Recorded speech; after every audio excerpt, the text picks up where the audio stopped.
ആ ഇച്ചായന് എന്തെങ്കിലും നന്മ ചെയ്തിട്ടുണ്ടെങ്കിൽ അപ്പോൾ അയാളെങ്ങനെ തുറന്ന് തിന്നുക.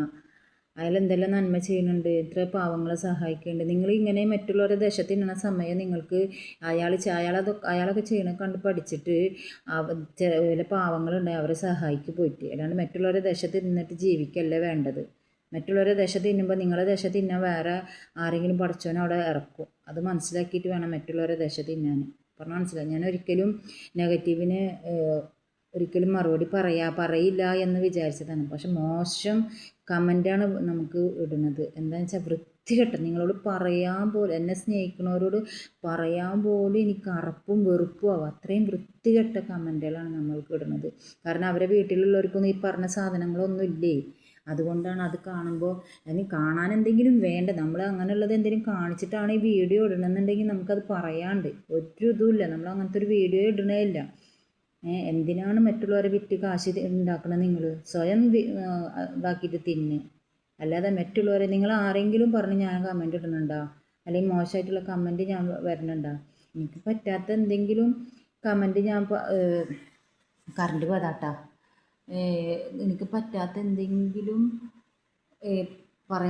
കേൾക്കാനും പറയാനും പറ്റാത്തതിന് മാത്രമേ ഞാൻ എഴുതി വിടാറുള്ളൂ. അല്ലാത്തതൊന്നും ഞാൻ വിടാറില്ല. പറഞ്ഞാൽ മനസ്സിലായി. ഞാൻ ആരെയും അങ്ങനെ ഇതാക്കില്ല. നിങ്ങളൊന്നും മനസ്സിലാക്കുക. ഞങ്ങൾ എങ്ങനെയെങ്കിലും ജീവിച്ചോട്ടെ. പാവങ്ങൾ എന്തെങ്കിലും സമാധാനം കിട്ടാനായിരിക്കും ഈ വീഡിയോ ഒക്കെ എടുത്തിട്ട് ഒരു സമാധാനം കിട്ടാൻ. അതിന് നിങ്ങളെന്തിനാണ് ഈ കുരു പൊട്ടേണ്ട ആവശ്യം? ആ ഇച്ചായനെ പറയും, അയാൾ ആരെങ്കിലും സഹായിക്കുന്നുണ്ടെങ്കിൽ അയാളെ കുറ്റം പറയുക, അയാൾ അങ്ങനെ ചെയ്ത് അയാൾ ഇങ്ങനെ ചെയ്ത് എന്ത് കാര്യമുണ്ട്? അയാൾ എത്രയേ പാവങ്ങളെ സഹായിക്കണം. അയാളെ ചേർത്ത് പിടിക്കേ.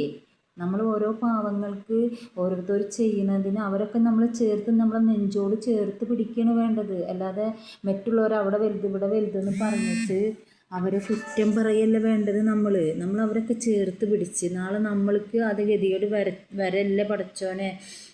അപ്പോൾ അവരൊപ്പം നിന്ന് നമ്മൾക്ക് ചെയ്യാം. ഒരു രൂപയാണ് അവരെ കൊണ്ട് നമ്മളെ കൊണ്ട് കൊടുക്കാൻ, അയാൾ കൊടുക്കണം, അതിൽ കൂടി ഒപ്പം കൊടുക്കാൻ കഴിയണം. ആ 1 രൂപ കൊടുത്ത് സഹായിക്കും നിങ്ങൾ.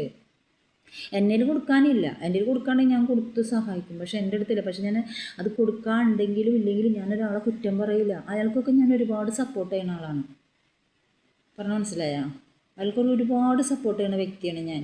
ഒരുപാട് ആഗ്രഹിക്കുന്നുണ്ടായ വ്യക്തിനൊന്ന് കാണാൻ, എനിക്ക് ഇച്ചായനൊന്ന് കാണാൻ ഒരുപാട് ആഗ്രഹിക്കുന്ന ആളാണ് ഞാൻ.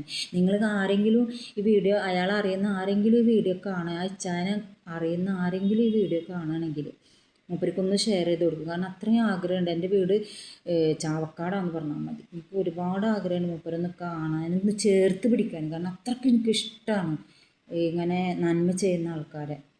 അതെന്ന് വെച്ചിട്ട് നന്മ ചെയ്യുന്നവർ പല രീതിയിലുള്ള ആൾക്കാരുണ്ട്. അങ്ങനത്തെ ആൾക്കാരല്ല, ഇതേപോലെ ആൾക്കാരെ, പാവങ്ങളെ ചേർത്ത് പിടിക്കുന്ന ആൾക്കാരെ കണ്ടെത്തുന്നത് എനിക്ക് ഒരുപാട് ഇഷ്ടമുള്ള ആളാണ് ഞാൻ. അതുപോലെ നമ്മളൊന്ന് ഒരുമിച്ച് കൈകോർത്താൽ എത്രയേ പാവങ്ങൾ രക്ഷപ്പെടും. ദയവ് ചെയ്ത് നിങ്ങൾ ആരും ഉപദ്രവിക്കാതെ നല്ല സപ്പോർട്ട് പറഞ്ഞ് അവരെ നല്ല രീതിയിലേക്ക് കൊണ്ടുവരികയാണ് ചെയ്യുക. അല്ലാതെ ജാസിനെ അവരെ ഇവരെ എന്ത് കാര്യമുണ്ട്?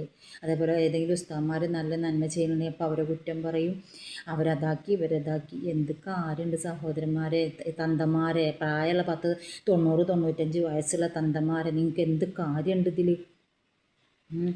അത്രയ്ക്ക് ദേഷ്യം വന്നിട്ടാണ് ഞാൻ ഈ സംസാരിക്കുന്നത്. കാരണം എൻ്റെ കമൻറ്റ് ബോക്സ് തുറന്ന് നോക്കിയാൽ നമുക്ക് എന്നെ അറിയുന്ന ഒരുപാട് ആൾക്കാർ എന്നോട് ചോദിക്കും, ഫാത്തിമ നിനക്ക് കമൻറ്റ് ബോക്സ് ഓഫാക്കി ഇട്ടൂടെ? എന്തിനു ഞാനൊരാളെ പേടിച്ചിട്ട് ഓഫാക്കി ഇടില്ല. ഞാൻ ഓഫാക്കേണ്ട ആവശ്യം എനിക്കില്ല. ഞാനിത് തുടർന്നുകൊണ്ടേയിരിക്കും. പിന്നെ പറയണവരെ അവിടെ കിടന്ന് പറഞ്ഞോട്ടെ. പക്ഷെ ഞാൻ പറയേണ്ടത് ഞാൻ പറഞ്ഞുകൊണ്ടിരിക്കും. ഞാൻ വീഡിയോ എടുക്കേണ്ടത് ഞാൻ വീഡിയോ എടുത്തുകൊണ്ടിരിക്കും. പറഞ്ഞാൽ മനസ്സിലായോ? അപ്പോൾ ഇച്ചായനെ കാണാൻ ഒരുപാട് ആഗ്രഹമുണ്ട് എനിക്ക്. അത് കാണാൻ നിങ്ങൾക്ക് ആരെങ്കിലും ഇച്ചായനെ അറിയുന്നവരുണ്ടെങ്കിൽ ഇതൊന്ന് ഷെയർ ചെയ്ത് കൊടുക്കുക. എൻ്റെ വീട് ചാവക്കാടാണ്, ഇന്ന സ്ഥലത്താണെന്ന് മൂപ്പർക്കൊന്ന് പറഞ്ഞു കൊടുത്താൽ എനിക്ക് ഒരുപാട് ആഗ്രഹമുണ്ട് കാണാൻ. അത്രയും മൂപ്പരൊന്ന് നെഞ്ചോട് ചേർത്ത് പിടിക്കാൻ വേണ്ടിയിട്ടാണ്. അത്രയും നല്ലൊരു വ്യക്തിയാണ്, വ്യക്തിത്വമുള്ളൊരു വ്യക്തിയാണ് അയാൾ. മനുഷ്യന്മാരെ ചേർത്ത് പിടിക്കുന്ന ആളാണ്. അതുകൊണ്ടാണ് ഞാൻ പറയണത്, നിങ്ങൾ ഇങ്ങനെ ആരെയും കുറ്റപ്പെടുത്താതെ നല്ല രീതിയിൽ ജീവിച്ചു പോകും. ഹായ്, ശരി, ഓക്കെ. അപ്പോൾ ലൈക്കും കമൻറ്റും ഷെയറും മറക്കരുത്. ഇതിൽ നിങ്ങൾക്ക് ആർക്കും എന്നോട് എതിർപ്പ് വേണ്ട. ഞാൻ നല്ല കാര്യമാണ് പറഞ്ഞത്. എതിർക്കാതെ നല്ല സപ്പോർട്ട് ചെയ്ത് എന്നെ വിജയിപ്പിക്കുക. എനിക്കിപ്പോൾ 33,000 ഫോളോവേഴ്സ് ആയിട്ടുണ്ട്. ഇതുവരെ ഇൻകം വന്നിട്ടില്ല. അത് വരുമ്പോൾ വരട്ടെ എന്ന് വിചാരിച്ചിട്ടാണ് ഞാൻ ഇരിക്കുന്നത്.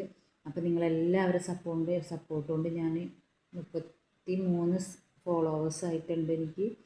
അപ്പോൾ ഇനിയും നിങ്ങൾ കൂടുതലാക്കി തരണം. എനിക്ക് നിങ്ങളൊക്കെ സപ്പോർട്ട് കൊണ്ടാണ് ഞാൻ അത്രയും എത്തിച്ചേർന്നത്. ഇനിയും നിങ്ങളെ സപ്പോർട്ട് സഹായം മോശം പറയണവരതും എല്ലാവരും എനിക്ക് വേണം. അപ്പോൾ എല്ലാവരും ഷെയർ ചെയ്യുക, സപ്പോർട്ട് ചെയ്യുക, ലൈക്ക് ചെയ്യുക, കമൻറ്റ് ചെയ്യുക, സപ്പോർട്ട് ചെയ്യുക എല്ലാവരും. Okay bye.